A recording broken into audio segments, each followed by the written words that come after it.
नमस्कार, आप देख रहे हैं नया भारत दर्पण समाचार और मैं हूं आपके साथ ज्योतिका।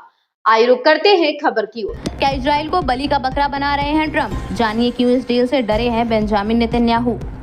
राष्ट्रपति डोनाल्ड ट्रंप ने शनिवार को कहा कि अमेरिका और ईरान के बीच एक व्यापक समझौता काफी हद तक तय हो चुका है और हॉर्मुज स्ट्रेट को फिर से खोल दिया जाएगा।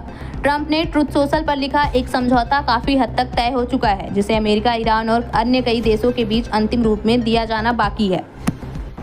वहीं न्यूयॉर्क टाइम्स ने बताया है कि डोनाल्ड ट्रंप ने ईरान के साथ हो रही बातचीत से नेतन्याहू को किनारे कर दिया है। इजराइल को कोई जानकारी नहीं दी जा रही है, लिहाजा इजराइल में अनिश्चितता का माहौल है। इजराइल को डर है कि अमेरिका और ईरान के बीच समझौता जरूर हो जाएगा, लेकिन उसके ऊपर खतरा बना रहेगा। इजराइल के मकसद ईरान में युद्ध से पूरे नहीं हो पाए हैं।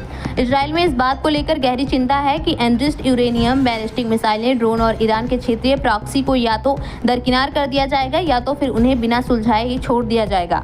इजरायलियों को लगता है कि डोनाल्ड ट्रंप किसी भी तरह से युद्ध से भागने के लिए ईरान की किसी भी शर्त को मान सकते हैं, भले ही वह इजरायलियों के हित में ना हो।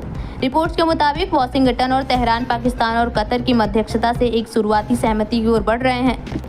यह अभी कोई ऐसा व्यापक समझौता नहीं है जो टकराव के सभी पहलुओं को पूरी तरह से समाप्त कर दे। यह सिद्धांतों का एक दस्तावेज है, मतलब एक समझौता ज्ञापन जो बातचीत के ज्यादा विस्तृत दौर के लिए आधार काम करेगा।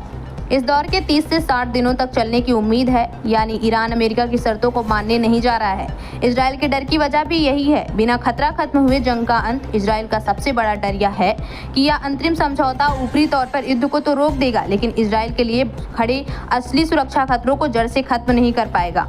परमाणु क्षमता का बच जाना। इजराइल की बड़ी चिंता यह है कि इस समझौते के तहत ईरान का परमाणु ढांचा पूरी तरह से तबाह नहीं किया जाएगा, जिससे ईरान भविष्य में दोबारा कभी भी परमाणु हथियार बनाने के करीब पहुंच सकता है।